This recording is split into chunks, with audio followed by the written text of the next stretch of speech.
All right, what is up? Let's review these trades here on Friday, Friday, May 20th, 2022.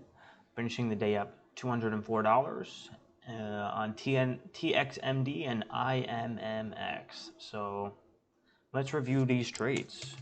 So IMMX popped up pre-market. Super high volume. I really liked the volume profile on this, and this is a former runner. Let's look at the daily. Lots of history of making huge moves here. However, it's on a very large backside, and it's very unlikely that this would be ripping all the way back up to 8, just because of the amount of bag holders are on there, and again, it's still kind of like a colder market, so. I didn't expect too much from this, but really I was at least expecting more than this.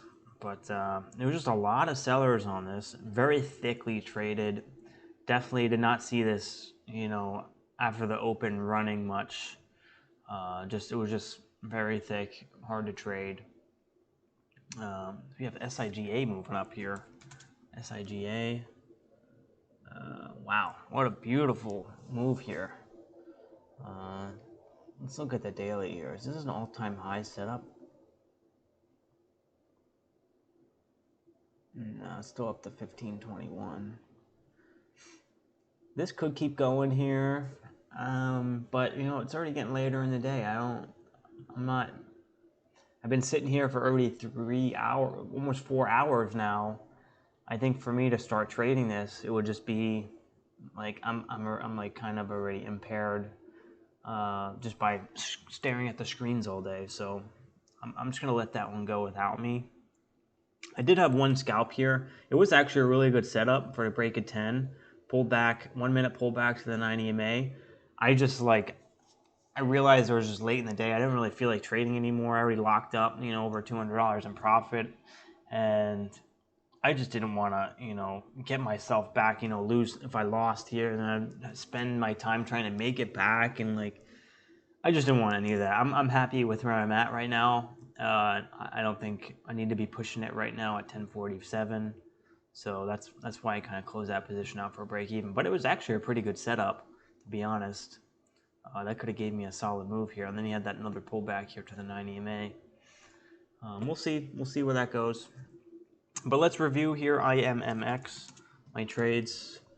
Popped up, saw it at this first pullback here.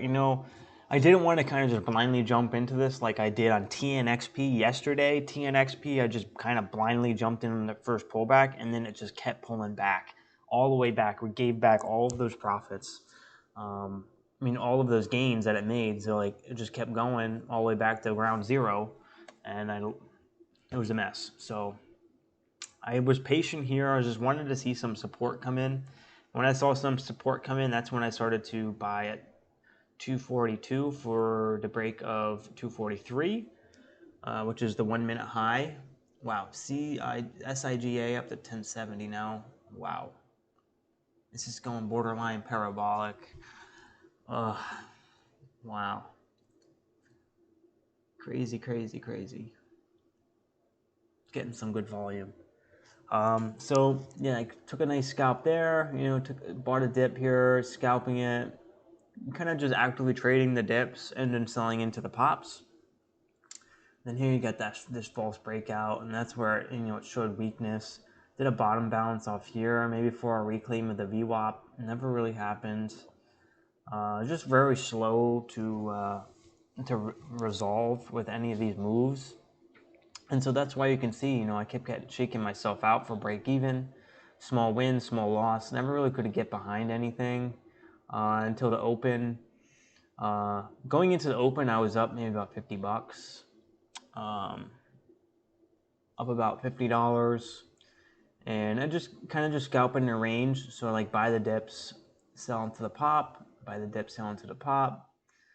Here I got a nice entry here at 247 and then added for the break of 250 and rode this one up, taking all it off at 251, 247, 251, and then the rest off at 259, 256. That's a really good exit there.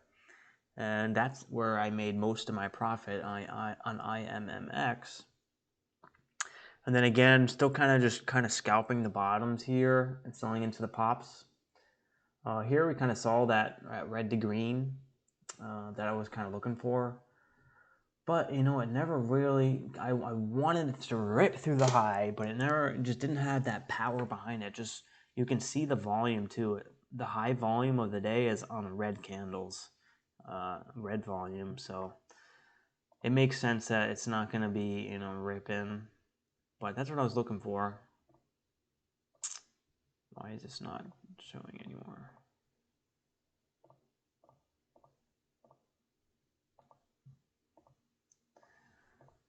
Yeah, so I was looking for the red to green here. Never happened, so pretty much a break-even trade. Why is this not showing my... There we go. And then here, I got the break of the VWAP, and that's when I started to size in for the support on VWAP, and then kind of just scalping. It's very small size, just because, you know, I know that this stock is not going to be moving as much, so I just wanted to take small scalps. That was like right at break-even, maybe a small win. And that was it on IMMX. I finished that one up $98, so that's pretty good. TXMD popped up later. And this one actually gave some really good opportunity. Here it popped up. This is a nice front side here. A huge 15% rally there. And then it held its highs, consolidated into a bull flag. And the 90 EMA caught up to the support. That's where I broke through the highs, and that's where I bought 300 shares, and then adding more on the break of. So I bought at 301 after the breakthrough $3. I was holding, and then taking it off at the break at 307, and actually I held this one all the way up to 317. And then kind of just scalping the range on this candle. It was holding really well. So it's just kind of, you know, every time it sold off, I would add and then take it off when it was getting bidded higher. And here on the pullback, 1 minute pullback, nice 2 cents there. Another 3 cents here on this other candle here, just kind of scalping the lows. And here you got a nice flag again towards the 9 EMA, adding at 322, first 1 minute candle to make a new high, and then moving up for the breakout, taking it all off. And then you had a bearish engulfing candle, so kind of just setting up for its first 5 minute pullback. Started buying actually here I bought 200 shares for, you know, potential continuation move, but it never really happened. And I took that one off for about a 2 cent win. And then here to pull back to the VWAP, that's where I started to buy the lows here, looking for a small little pop. Didn't pop as much as I like, so I only closed it for maybe a 1 or 2 cent gain. Here again, broke down below VWAP, and then on matching volume, green volume, a strong green candle, reclaimed the VWAP. That's where I started to add 300 shares at 301, taking it off for a 3 cent gain, and then the rest off for a 4 or 5 cent gain, and then adding more on a support hold at $3. Here 311, so the break of this candle here, buying 310, looking for, you know, a move, but, you know, it wasn't as strong as I thought. I thought volume would come in a little bit harder, a little bit more, but it never really happened, so I closed that off break even. And that was it. It was going backside ever since. I really thought this could go because of the daily looked really good.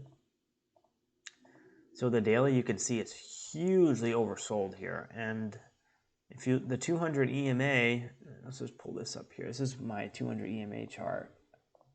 Is at 24.64. It's so oversold.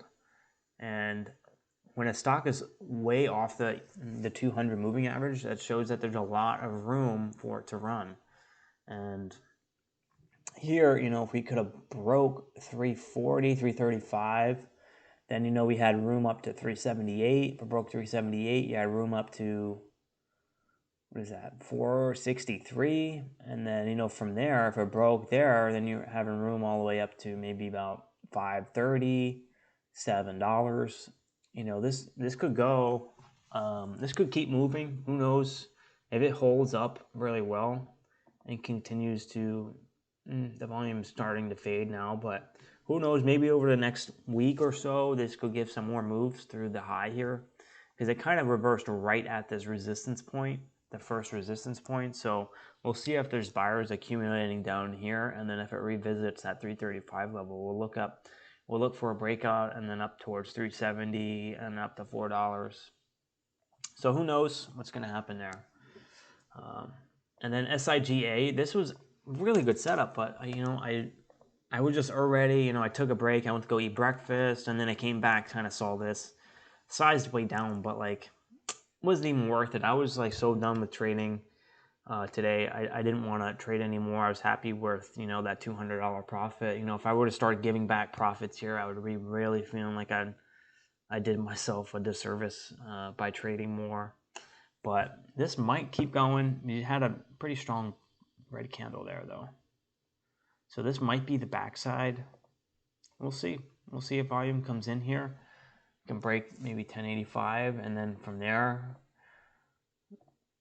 who knows where this can go. This can go up towards 15 again, 1521. This was years ago though, at 2010, in year 2010 or 2011. This might even be a different company. I don't even know. This could be a totally different company, so it may be different. So there may be blue sky sit up from here. Oh man, this looks good. I'm thinking maybe a pullback to 1050 and then a move, something like that. I'm thinking maybe something like that. But it's tough because, you know, it's 11 o'clock. You know, you don't have a history, you know, of the recent few weeks of huge moves. The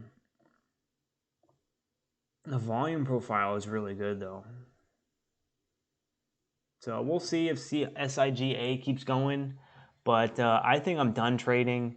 I just had my this week would be my biggest week to date. It's 563 on the week. My previous biggest day was 552, so I beat it by $10. So that's definitely an accomplishment to be proud of. And you know, I want to keep it that way. I don't want to start giving back profits today. I'm happy with the 204, definitely on the higher end of my recent green days. So there's no reason for me to keep trading at 11. On the year, I'm doing pretty well, more than double of 2021. Let's see my calendar here. April was really solid. March was solid. May is turning out to be really solid too. I came back from this loss really nicely with a nice strong green day today. So that's another thing to be proud of, you know, not having yesterday's results impact the trading that I'm having today. Even though, you know, starting the day, I was definitely, I wanted to stay more focused coming into the day, and, you know, not being so you know, liberal with just like averaging down or getting too aggressive without any confirmation. And, you know, that turned out to be, you know, a good strategy. And that's how I'm finishing up $200, you know, not sizing up on a pullback when, you know, there's no confirmation, but waiting for that confirmation, that volume to come in, and then sizing up and then taking my profits real quick. That was my strategy, you know, the whole month, and it's, you know, seemed to be doing good. So, all right, that's it. Good luck if you're still trading. You know, it's the end of the week. Don't be doing anything, you know, crazy out there, because you don't want to give back a week's worth of profit. And if you're red today, you know, you just gotta accept it and review those trades, and then come back the next day with a different game plan, or a modified or an enhanced game plan, and keep yourself disciplined to not be making the same mistakes over and over. So that's what I want to leave today, and I'll see you guys next week. Peace.